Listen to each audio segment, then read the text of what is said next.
Odiseya, el Observatorio del Impacto Social y Ético de la Inteligencia Artificial presenta Voces de Odiseya, su videopodcast oficial, dentro del proyecto CAIRE, y gracias al apoyo de la iniciativa Digital Futures de Google.org. Sigue a Voces de Odiseya en YouTube y Spotify. Conoce nuestro trabajo en odiseya.org y suscríbete a nuestros perfiles de redes sociodigitales en LinkedIn, iUIS e Instagram. Y ahora, con su propia voz, nuestro anfitrión, Frank Scandell.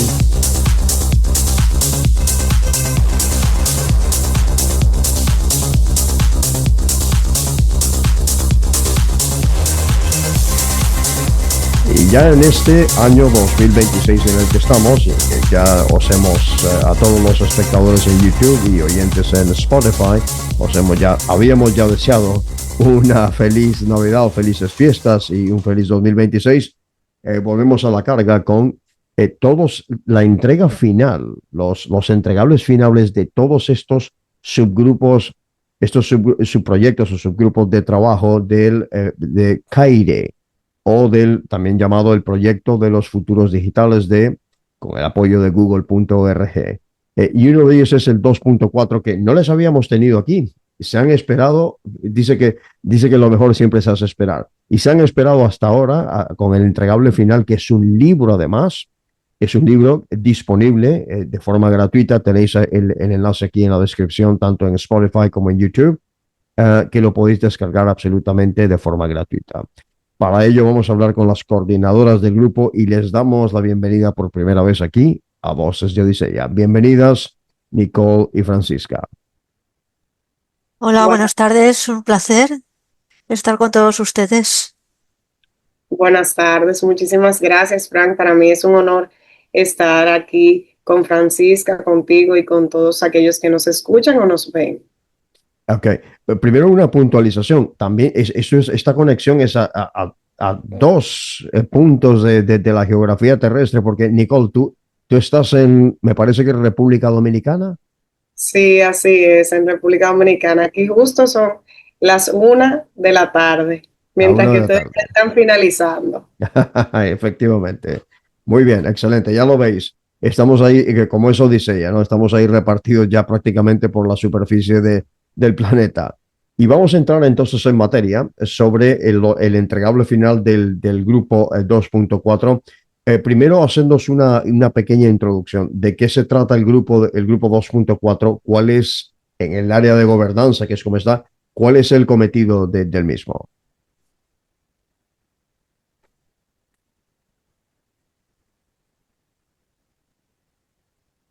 Bien, sí, en el caso nuestro, el grupo 2.4 de lo que se encarga es de estudiar las historias de éxito del uso de inteligencia artificial generativa en el empleo y la sociedad.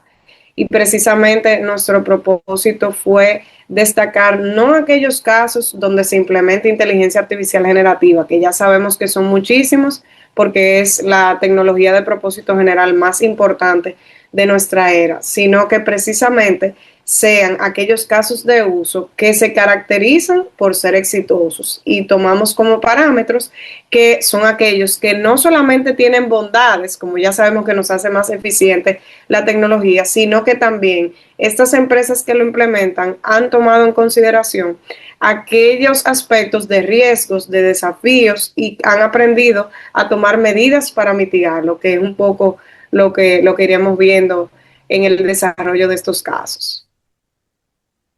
Sí, la idea del grupo era pues hacer un estudio general lo más actualizado posible sobre la aplicación de la inteligencia artificial generativa. Para eso hemos estructurado el entregable final en lo que es una parte más generalista, que era la utilización de conceptos clave y definiciones que podían ser de utilidad, y sobre todo para una futura lectura, y diferenciar lo que se considera la inteligencia artificial generativa con otras técnicas diferentes que no generan contenidos, dijéramos, a través de algoritmos.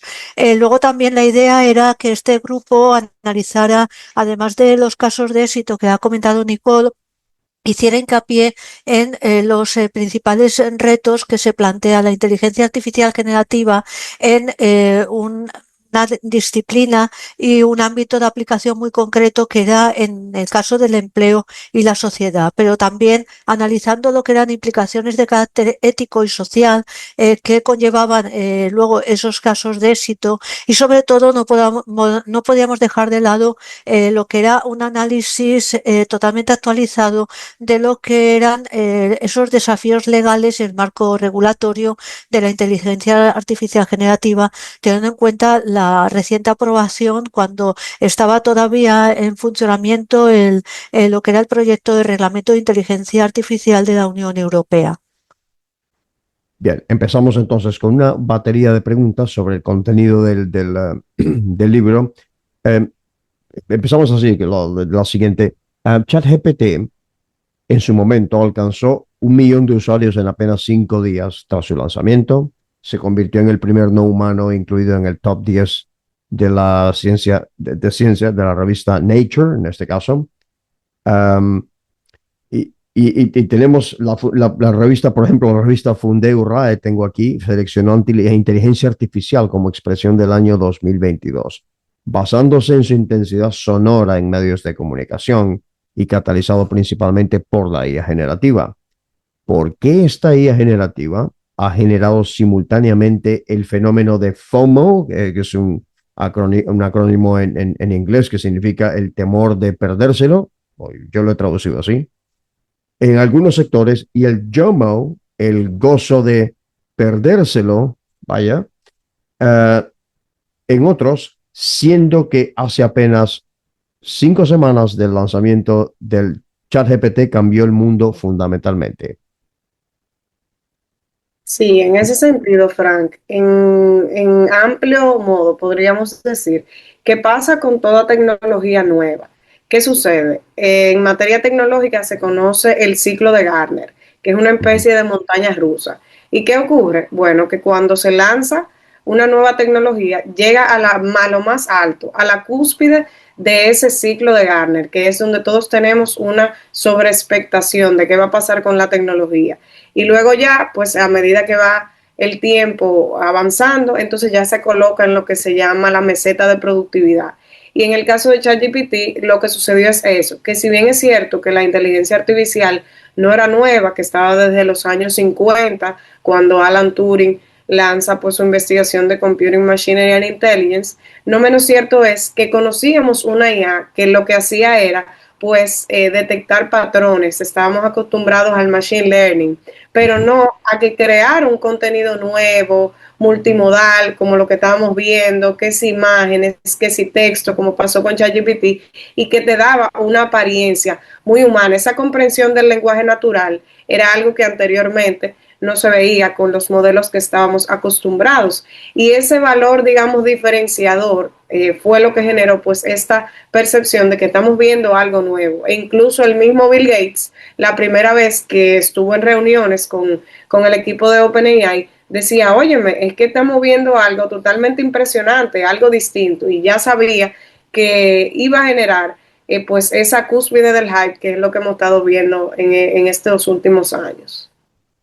Sí, uno de los problemas principales que surgió es también que esta herramienta de generadora de contenidos, ChatGPT o cualquier otra, era el entrenamiento que tenía la herramienta para generar los contenidos de inteligencia artificial generativa. Eso no se había planteado en un principio, si esos algoritmos y esos datos de los que se entrenaba la herramienta podía infringir derechos fundamentales de los sujetos, y también la propiedad intelectual de los contenidos que estaban protegidos. Eso lo que supuso es una reacción a nivel social muy importante, porque, como ha dicho Nicole, la inteligencia artificial no era un concepto nuevo, sino que era un concepto ya consolidado, pero sí que lo que era nuevo era cómo esa inteligencia artificial generaba contenidos que se podían utilizar y de dónde obtenía esos contenidos que generaba.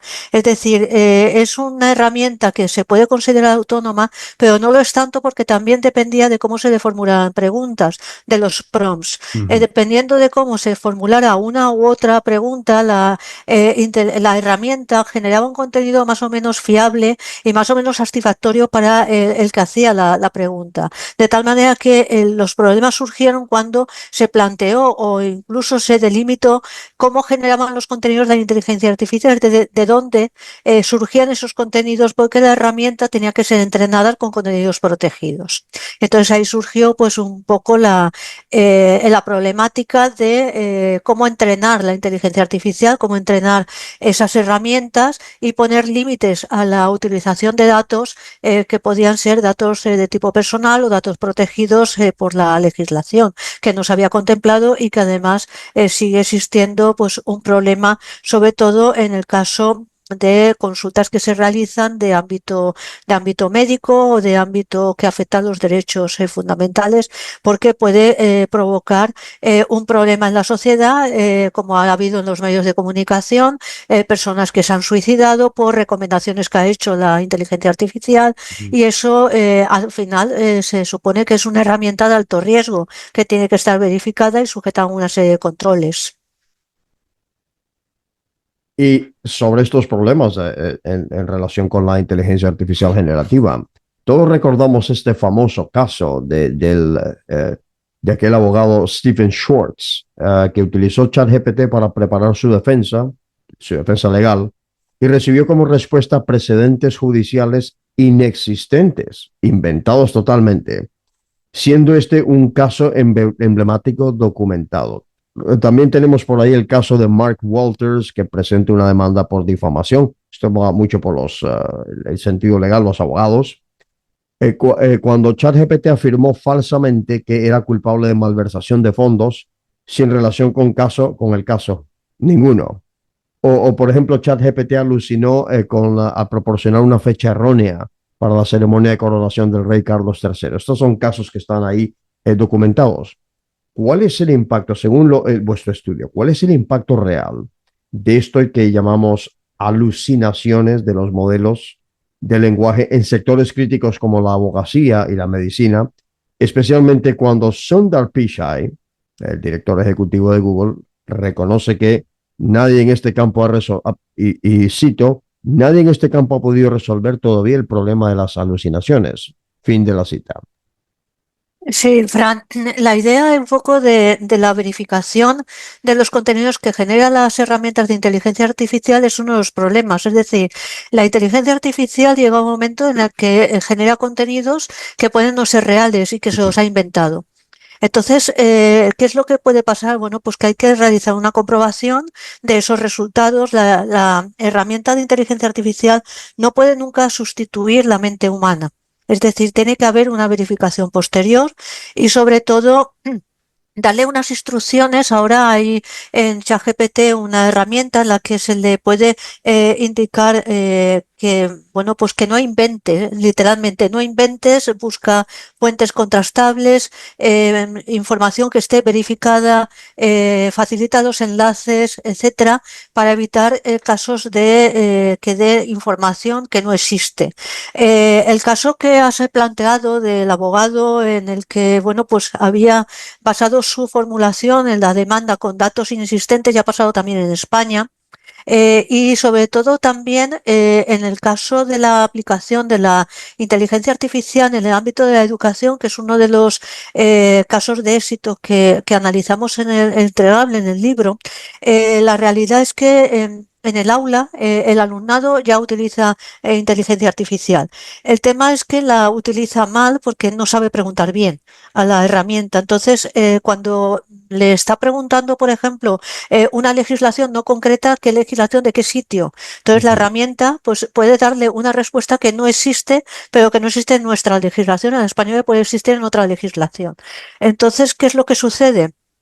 pues que debe de existir una comprobación de los datos de la herramienta de inteligencia artificial generativa siempre. No se puede tomar toda la información, pero no se puede tampoco eliminar de que se utilice la herramienta de inteligencia artificial, porque eso es como cuando aparecieron los buscadores de contenido en Internet, que evidentemente todo el mundo los utilizaba y no es una herramienta que vaya a sustituir la consulta personal de lo que vaya a reportar esos resultados, sino que hay que utilizar una herramienta con un sentido común, es decir, nos va a poder facilitar el trabajo porque es una herramienta para facilitar el trabajo, nos va a poder resumir, nos va a poder hacer una hoja de ruta, nos va a proporcionar, por ejemplo, un índice de contenidos, pero tenemos nosotros que hacer la comprobación sobre nuestra propia conocimiento que ya hemos adquirido o bien adquirirlo de la forma habitual en investigación. A mí lo que me llama la atención es que ya últimamente algunos autores están realizando trabajos de investigación y al final ponen una nota de que se ha utilizado la inteligencia artificial para la redacción de este trabajo y se ha utilizado de una forma adecuada, coherente y, dijéramos, ética. El tema es que cuando se utiliza inteligencia artificial para la redacción de un trabajo de investigación, ahí nos planteamos qué uso se ha hecho de esa inteligencia artificial, porque no creo que sea solamente mencionar la utilización de una herramienta, sino que ese contenido, cómo se ha ido generando, porque ese contenido está protegido también, porque la herramienta no genera contenido esnobo, genera contenido de consulta, de contenido que está protegido. Entonces ahí el que se indique que se ha generado el trabajo con inteligencia artificial, esto no queda demasiado claro si esa persona ha copiado todo lo que ha proporcionado la herramienta, si le ha dado unas pautas para luego elaborar su propia reflexión, que eso sí que sería válido, o qué es lo que ha hecho con la herramienta, porque no se especifica.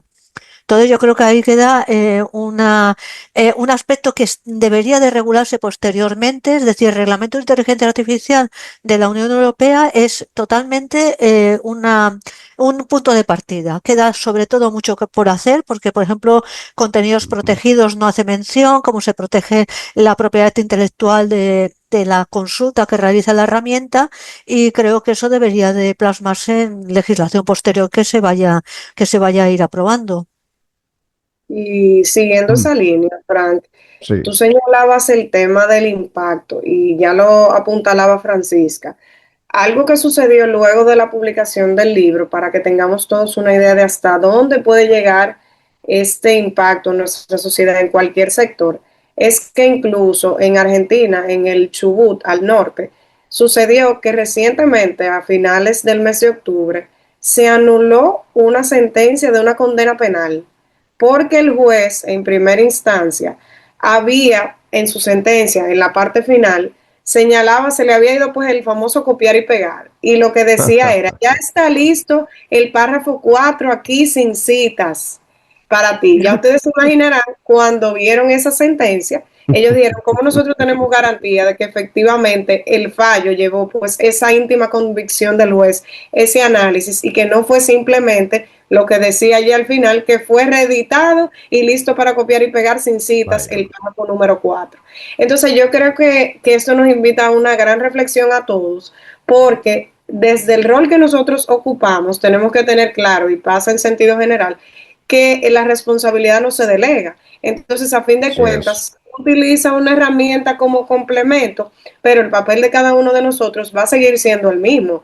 Por eso en inteligencia artificial hay un principio que es el de Human in the Loop, que es tener al ser humano como centro, desde antes de una aplicación, en medio del desarrollo de esta aplicación, y luego ya cuando la aplicación se está utilizando para poder medir qué está ocurriendo allí, qué pasa después. E incluso ya ha sido famoso que hay muchos juicios disciplinarios que se están aperturando en materia judicial por la misma causa.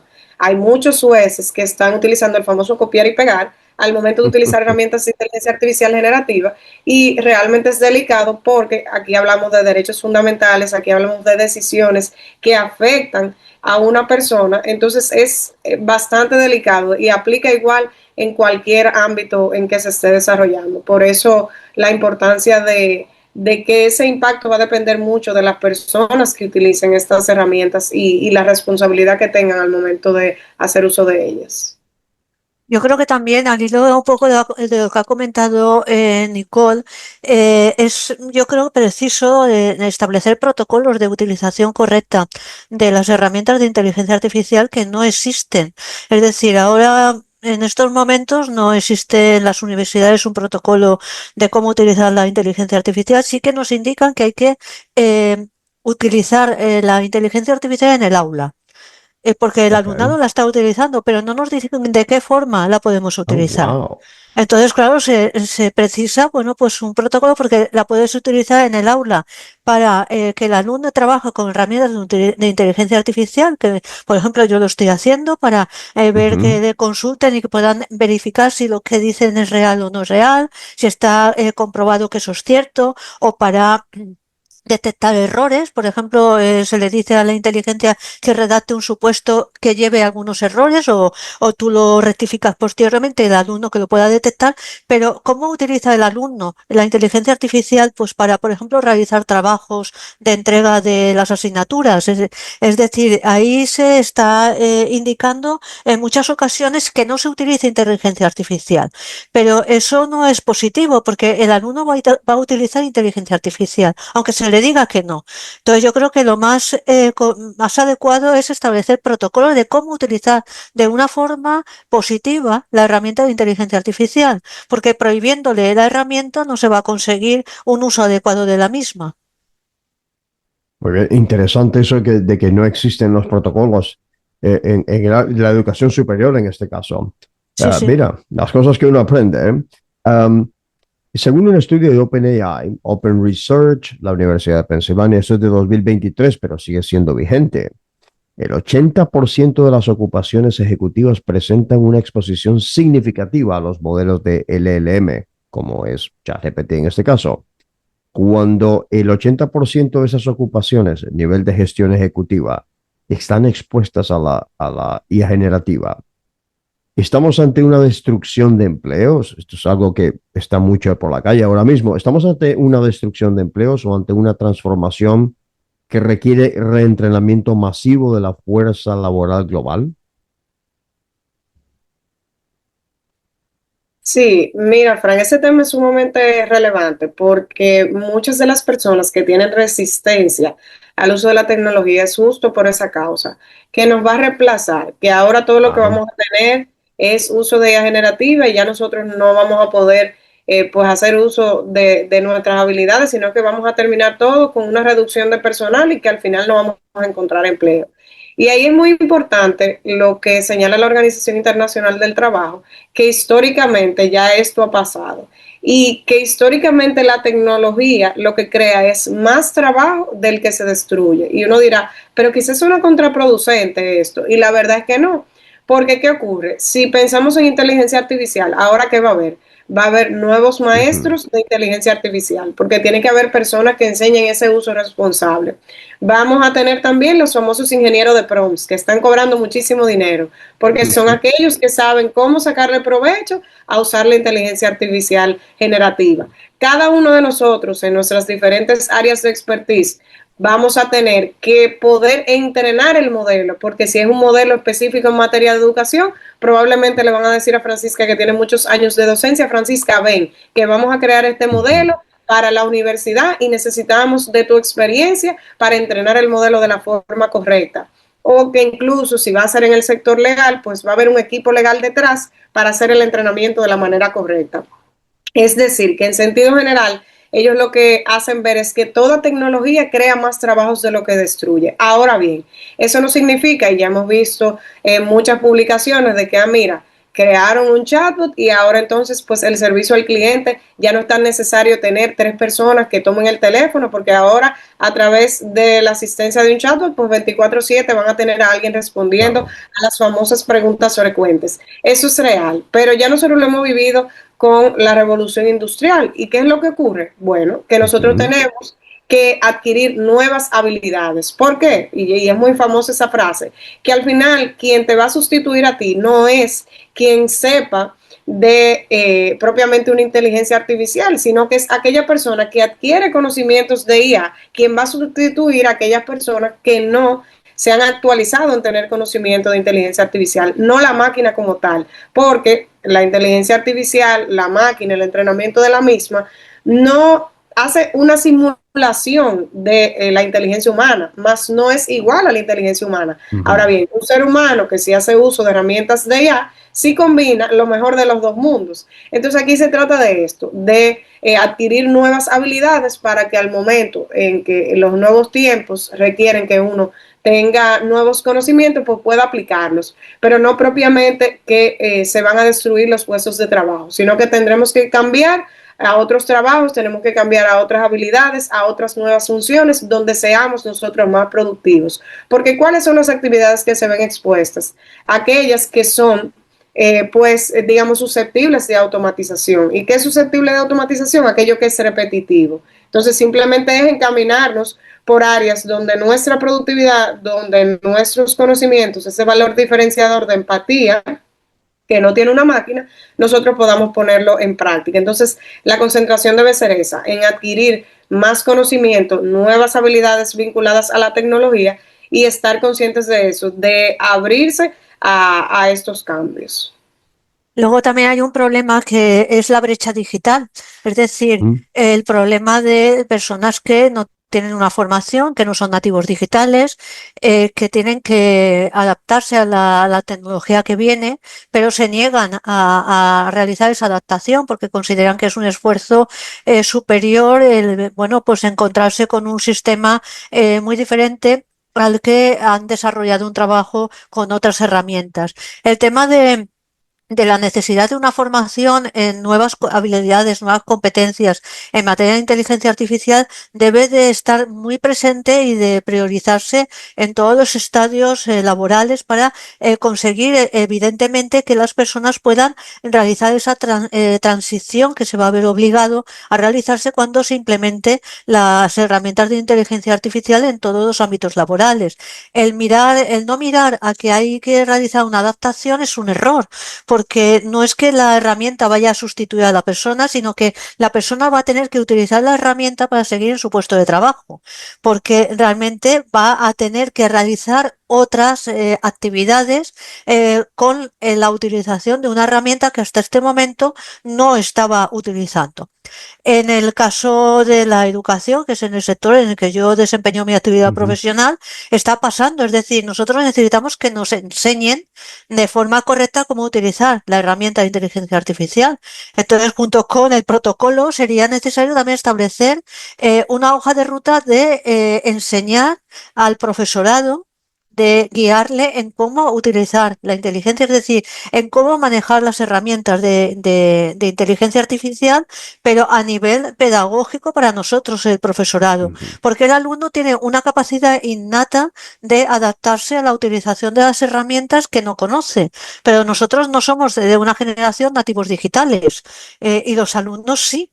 Porque es lo que siempre he dicho, nosotros cada año tenemos un año más, pero los alumnos cada año tienen la misma edad. O sea, entran con 18 años en la universidad, pero nosotros tenemos siempre un año más. Entonces ellos tienen una diferencia de edad en el que ese conocimiento lo han interiorizado ya. Nosotros lo tenemos que interiorizar a posteriori. Y eso tampoco se está haciendo, no nos están dando formación, dijéramos, ya no en protocolo, sino formación de cómo utilizar las herramientas de una forma idónea. Bueno, importantísimo esto que has dicho, Francisca, porque quiero recordar también a los oyentes en Spotify y a los espectadores en YouTube que en el canal, en este mismo canal de YouTube de Odisea, tenéis un curso de ChatGPT para profesores absolutamente gratuito, está a vuestra disposición. Y tenéis también aquí, lo vamos a poner, el enlace también que esté disponible en ese sentido, porque es muy buena la observación que hace Francisca. Ok. ¿Cómo es posible que, si bien nos están diciendo, ¿no?, que, que el sector de la IA generativa, que promete un futuro sostenible y eficiente, y no obstante, la huella de carbono que deja es tremenda, es equivalente incluso, por ahí, hay algunas estadísticas por ahí, de que equivale a la emisión de un automóvil durante toda su vida útil solo para entrenar un modelo. ¿Cómo es eso posible? Eso es una discordancia. Digamos que cómo se reconcilia esa discordancia según vuestra investigación? Sí, básicamente tanto el tema de la energía como el tema del agua, ambos puntos, lo que es la huella hídrica y lo que es la huella de carbono, compartimos dentro de la investigación estudios que se dedican específicamente a este tema, porque nosotros bien sabemos que estamos hablando cada día más del tema del calentamiento global, que estamos viendo los efectos que este causa. Y uno de los tópicos más importantes es que sí, que la tecnología me atrae cosas positivas, pero al mismo tiempo tenemos estos riesgos, que es el tema pues de la cantidad de agua que se invierte. Y lo que están haciendo ahora las grandes tecnológicas, estas famosas Big Tech, es que Ujú. precisamente se están concentrando en las medidas necesarias para lograr mitigar pues la cantidad de lo que se necesita e incluso están tratando de que sus centros de datos estén más cercanos a áreas que sean por su naturaleza digamos más acuíferas, que sean más relacionadas a temas de agua para tratar de que por naturaleza no sea tanta la inversión que se realiza, pero sí es un tema que todavía al día de hoy está generando mucha preocupación porque del todo no se ha logrado solucionar. Ellos muestran estudios de las medidas que han tomado para mitigación, para que sea menor la carga de inversión que se hace en este sentido, pero todavía es demasiado alta. Es decir, que cada vez que nosotros hacemos una solicitud de generación de una imagen, debemos estar conscientes de que sí se está afectando el medio ambiente y que eso es algo que todavía no ha sido corregido, a pesar de que sí están haciendo esfuerzos para que no sea tan alto el efecto que se causa al medio ambiente. Realmente también hay Sí, que tener en cuenta un poco los objetivos de desarrollo sostenible, que también sí. entrarían de lleno la utilización de herramientas de inteligencia artificial en cuanto al coste ambiental que puede suponer la utilización de la misma y bueno, también el cambio climático y otros aspectos que serían bueno, pues interesante contemplar. Realmente no se ha establecido dejáramos una directriz clara para evitar ese coste ambiental que puede llevar la utilización de estas herramientas que, si nos vamos a pensar, según el ejemplo que tú has dado, Frank, es excesivamente alta y habría que establecer algunas directrices para que ese impacto en el medio ambiente sea menor. En el año 2024, la Universidad de Stanford, en su informe anual del índice de la inteligencia artificial, decía que se habían aprobado 148 leyes relacionadas precisamente con la IA, siendo una cifra que significativamente superaba la del 2016. Um, es decir, el documento nos decía que hay una necesidad de regular independientemente de las circunstancias para que en efecto la IA generativa pueda dar los resultados esperados. Eso es lo que decía. Um, pero en el contexto europeo, ¿cómo puede la Unión Europea, en este caso, regular efectivamente la IA generativa mediante la ley de inteligencia artificial cuando el propio desarrollo tecnológico avanza tan rápidamente que los legisladores temen que sus normas sean obsoletas antes de su publicación? Y ya lo hemos visto muy recientemente con el Omnibus Digital, el cual hemos tenido dos episodios aquí en el podcast.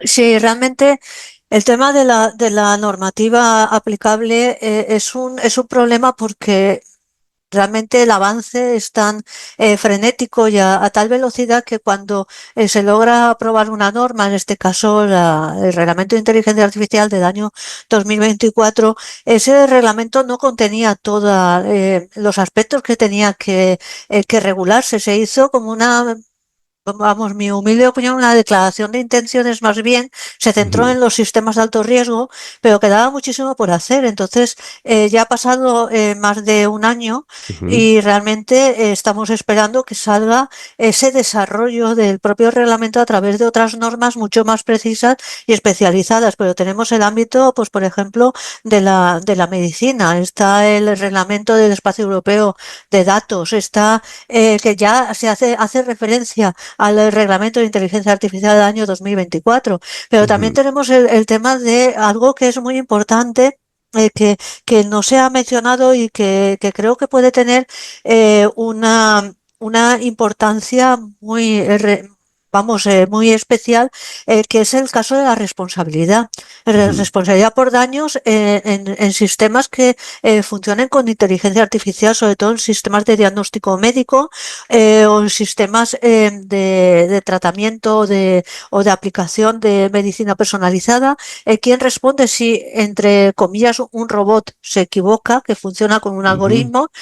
Pues ya no hay una norma porque la propuesta de directiva no ha seguido adelante, de responsabilidad por daños, y el reglamento de inteligencia artificial tampoco hace una mención sobre cómo se va a hacer a responder ante un error que se pueda producir, una responsabilidad objetiva, una responsabilidad subjetiva.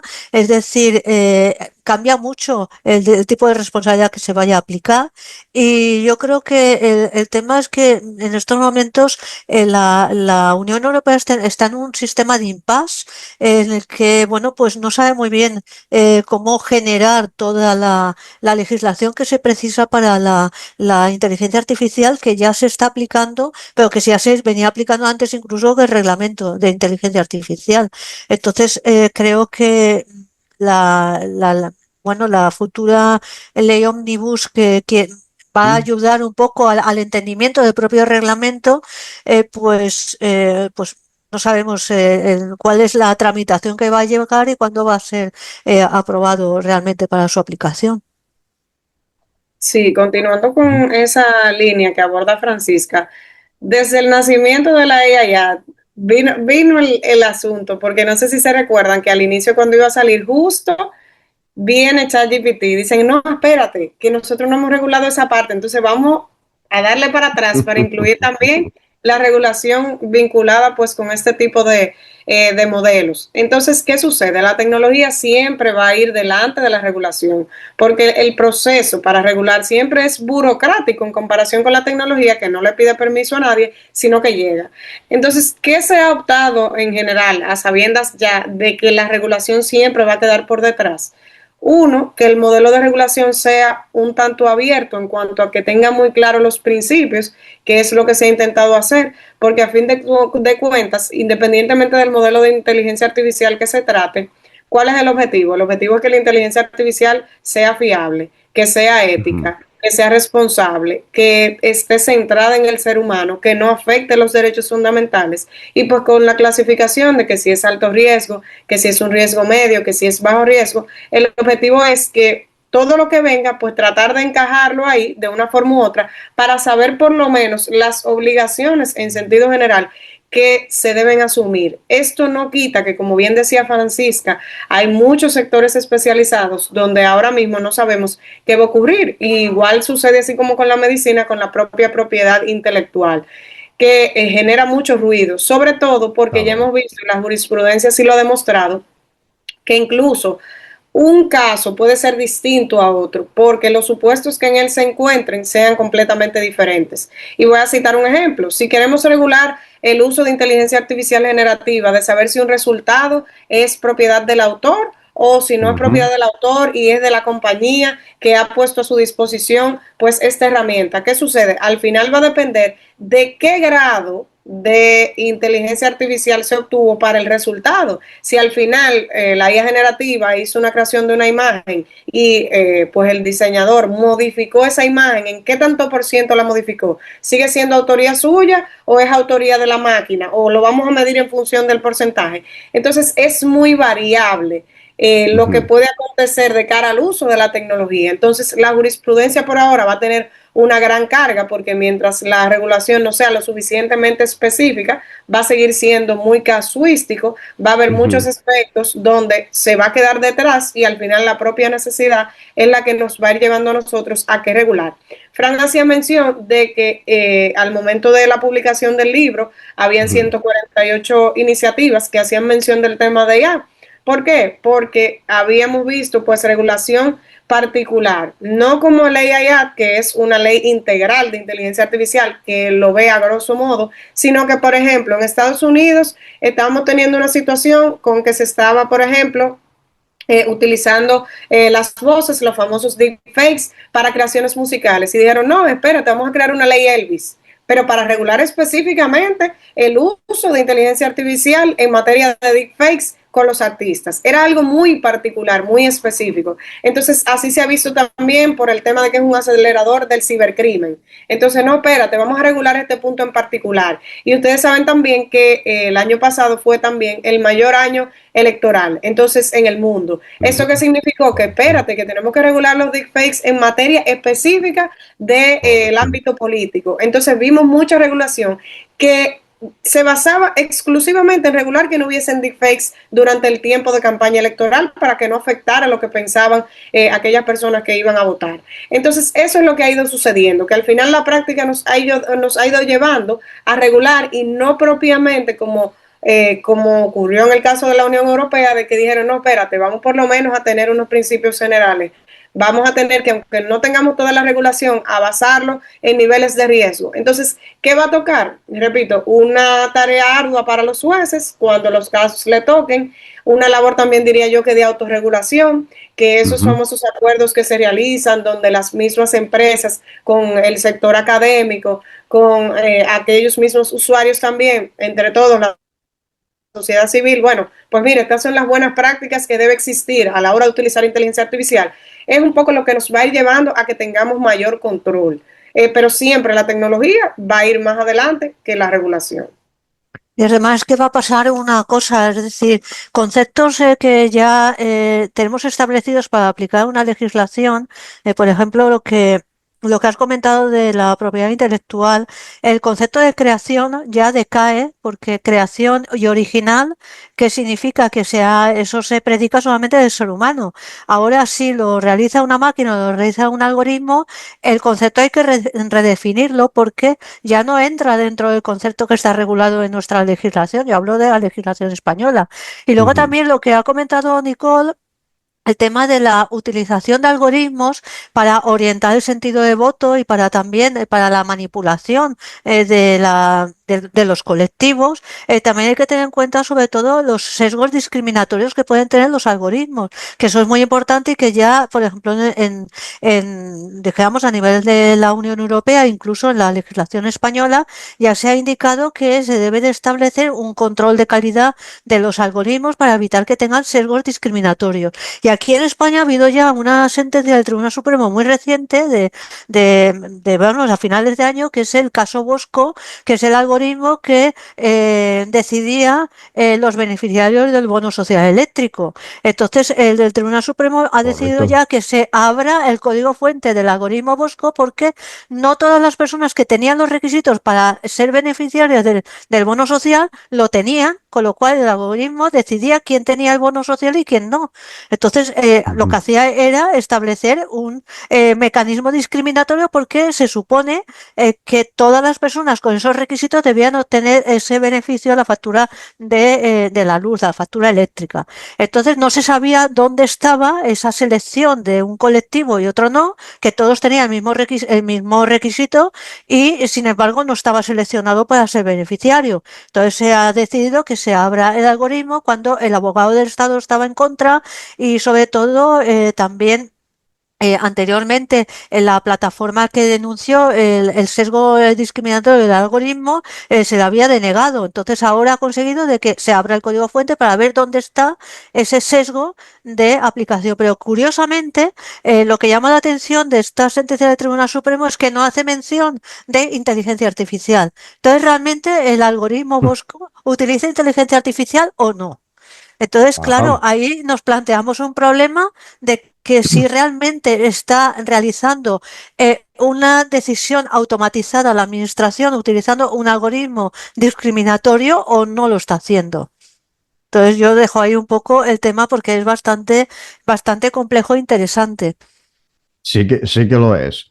Bueno, hemos hablado a lo largo de esta entrevista a través ¿no? de pilares de la vida pública en ese sentido. Hemos hablado de educación, bueno, vuestra investigación ha hablado de educación, ha hablado de la regulación o del aspecto legal, la abogacía en este caso.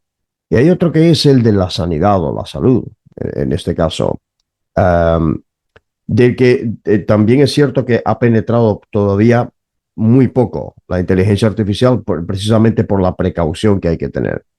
¿Qué transformaciones radicales, ya para finalizar, qué transformaciones radicales esperáis, según vuestro estudio, en la medicina cuando se han anticipado, se habían anticipado sistemas de IA generativa que podían responder consultas específicas de pacientes y facilitar la gestión de salud mediante avatares digitales, siendo el 86% de las organizaciones proveedoras de asistencia que ya utilizan inteligencia artificial hasta ese punto mínimo?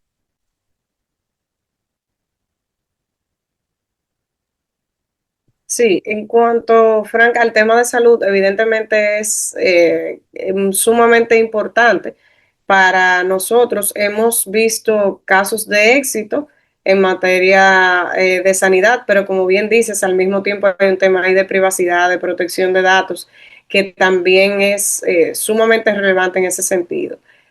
Casos de éxito, por ejemplo, nosotros podemos señalar el ejemplo de DART en la administración chilena. ¿Por qué? Mm. Porque se utiliza mucho para fines de predicción, pero ahí volvemos a caer en el tema de la responsabilidad que hacíamos mención hace un rato. No es lo mismo que lo utilice un paciente, un sistema de inteligencia artificial que le haga una recomendación médica a un paciente, que es una persona que no necesariamente tiene que tener conocimientos del Ujú. ámbito médico, a que la recomendación se le haga a un doctor que tiene que contar ya pues con esa experiencia de años. Entonces, ¿qué sí hemos visto? Hemos visto muchos avances a nivel predictivo a la hora de poder detectar si hay indicios de una posible enfermedad. El caso que citaba de DART era para fines de poder detectar retinopatía diabética. Mira, si estos estudios, estas personas me tienen indicios de que pudiesen tener la enfermedad, pues esos son lo que vamos a referir al médico. Oigan ahí la diferencia, a referir al médico. No significa que vamos a quitar la asistencia médica, sino que Correcto. simplemente si tenemos un estudio de un 100% de casos y de estos hay un porcentaje de personas que no tienen esos indicios, bueno, pues a quienes vamos a referir son aquellos que el sistema nos sugiere que sí pudiese tener algún tipo de indicio. Entonces, de manera complementaria en sanidad, sí van de la mano y sí funciona de manera adecuada. Ahora bien, para que brinde una asistencia directa a un ser humano, a un paciente, ya ahí es completamente diferente, a un usuario del servicio de salud. Importante también, Frank, lo que señalaba Francisca en cuanto a la administración pública, porque también nosotros tocamos en el estudio al principio 5 tópicos donde la inteligencia artificial tenemos pues casos de éxito de estudio que son finanzas, en materia legal, en materia también de energía, digamos esos sectores principales, pero también pues tenemos un listado de pilotos y tendencias que si bien es cierto que no están como tal como casos de éxito porque no hayan cumplido aún con estos parámetros, sí es la tendencia que nosotros estamos viendo y sí hay muchos casos que ya se está utilizando, como es en el ámbito de educación, como es en el ámbito de sanidad, como es en el ámbito de la administración pública.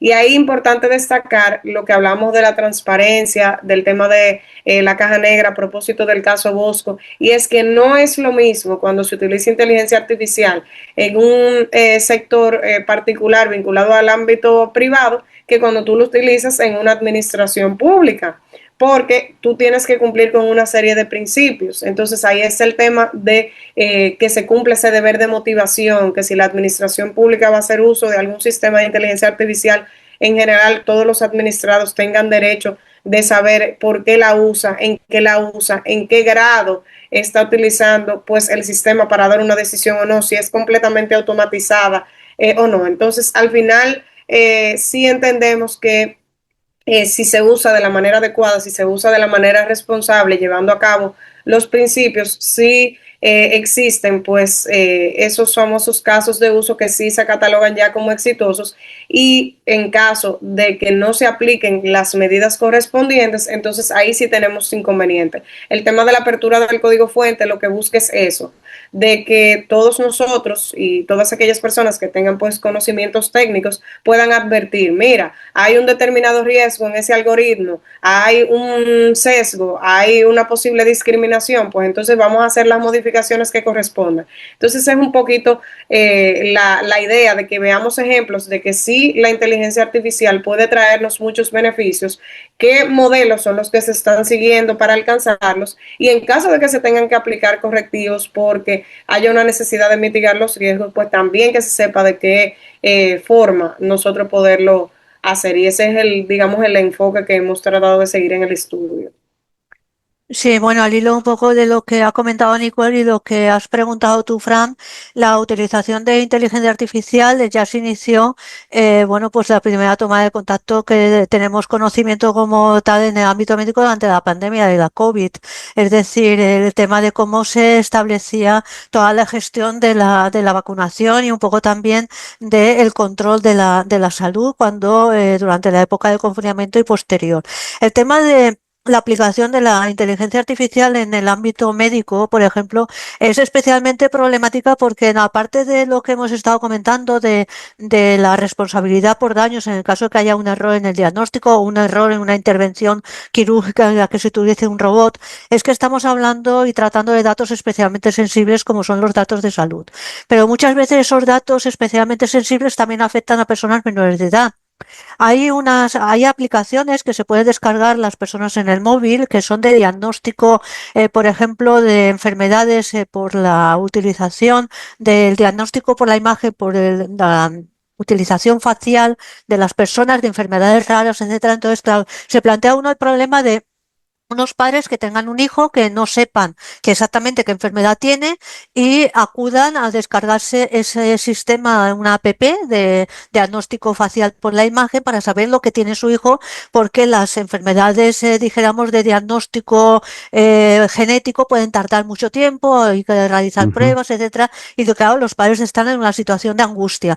Ahí el riesgo es que se va acumulando imágenes de un menor que no ha prestado consentimiento y que tú no sabes lo que se van a hacer con esas imágenes porque va a hacer ese contraste de las imágenes con otras imágenes de otros menores para aproximar a un posible diagnóstico que no está, dijéramos, contrastado por un facultativo. Entonces, Ujú. claro, tú das la imagen, no sabes el riesgo del almacenamiento de esa imagen, lo que se va a hacer con ella, está entrenando la herramienta de inteligencia artificial, la app, con las imágenes para luego, bueno, pues decirte, bueno, pues posiblemente su hijo pueda tener esta alteración cromosómica, puede tener esta enfermedad tal, pero no te da un diagnóstico fiable.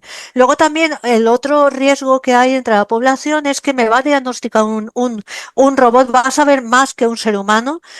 Nosotros no tenemos que conformarnos con que nos diagnostique un robot, es decir, que pueda interpretar una imagen que haya tomado de una prueba, de un tag o de cualquier otro tipo de prueba, sino que tenemos derecho a que haya una opinión de un ser humano, médico o médica. Es decir, no nos tenemos que conformar. Muchas veces pensarán, bueno, el robot puede tener una mejor preparación, va a ser totalmente objetivo, tiene más conocimientos, etcétera. Pero tenemos derecho a que sea un ser humano, un médico, el que nos dé también su opinión sobre esa imagen. Es decir, que el tema es que yo creo que el ser humano no puede estar al servicio de la inteligencia artificial, sino la inteligencia artificial al servicio del ser humano.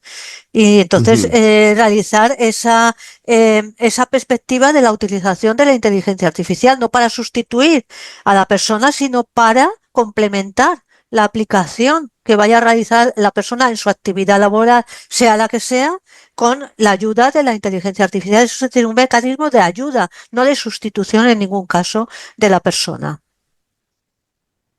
Y para terminar, no me gustaría una reflexión corta de ambas. ¿Qué os ha enseñado ¿Qué ha cambiado después de todo este largo estudio de que a lo mejor han sido 18, 20, 24 meses lo que hemos estado? Yo he estado en otro grupo.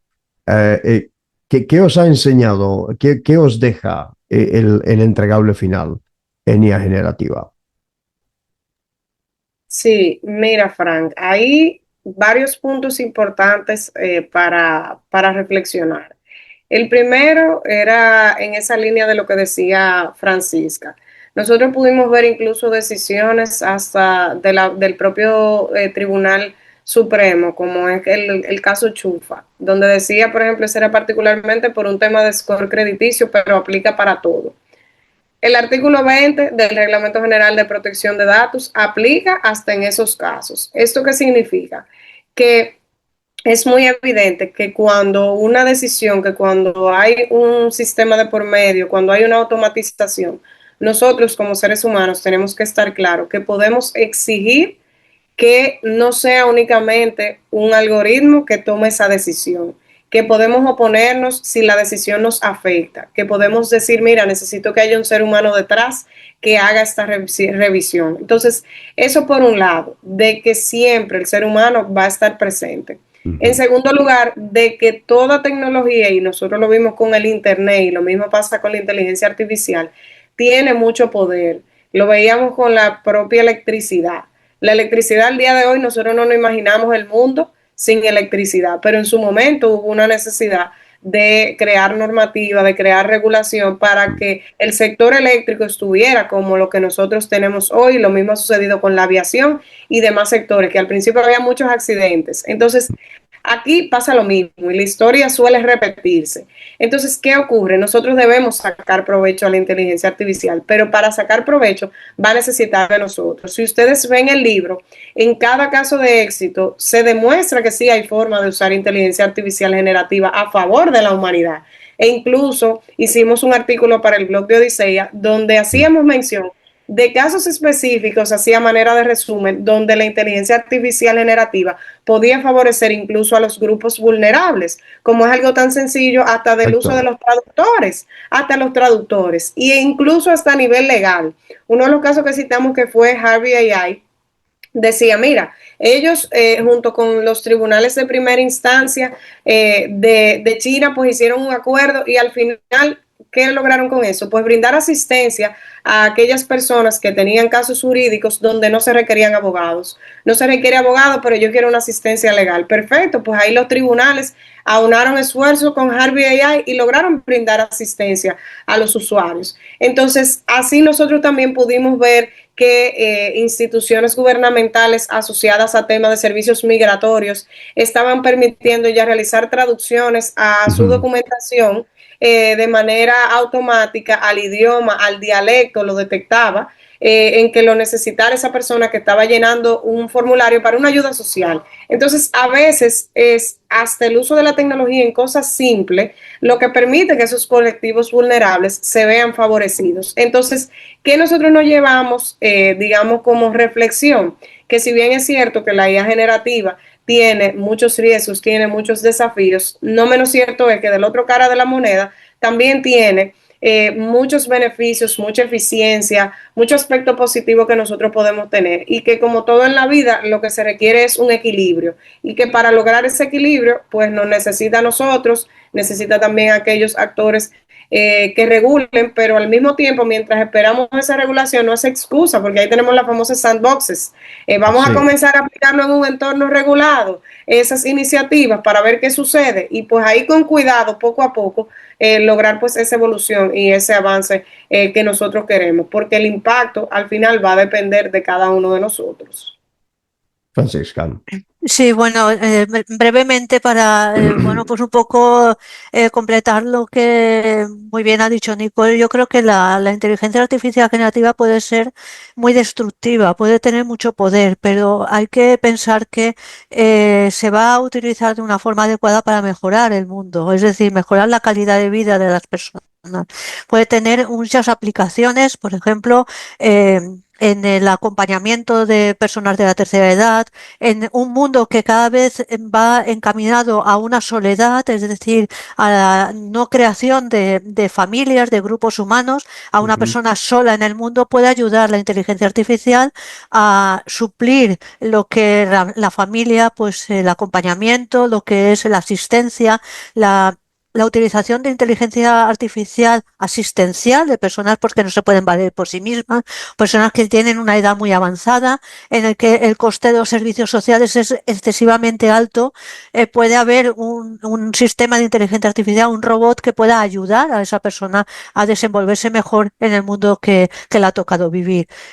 Yo confío en que la regulación es fundamental para evitar sesgos, para evitar riesgos y para que no se infrinjan los derechos de las personas, pero creo que un buen uso de la inteligencia artificial con una vista, por ejemplo, de X años, creo que puede cambiar mucho el aspecto que tenemos del mundo actual.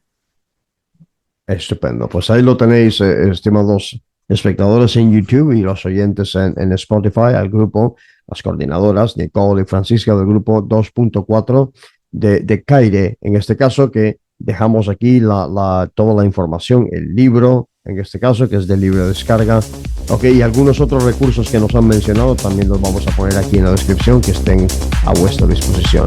Nicole, Francisca, muchísimas gracias por esta primera vez, además, aquí en Voces de Odisea. Muchas gracias. Y a todos vosotros, que tengáis un buen día o una buena noche.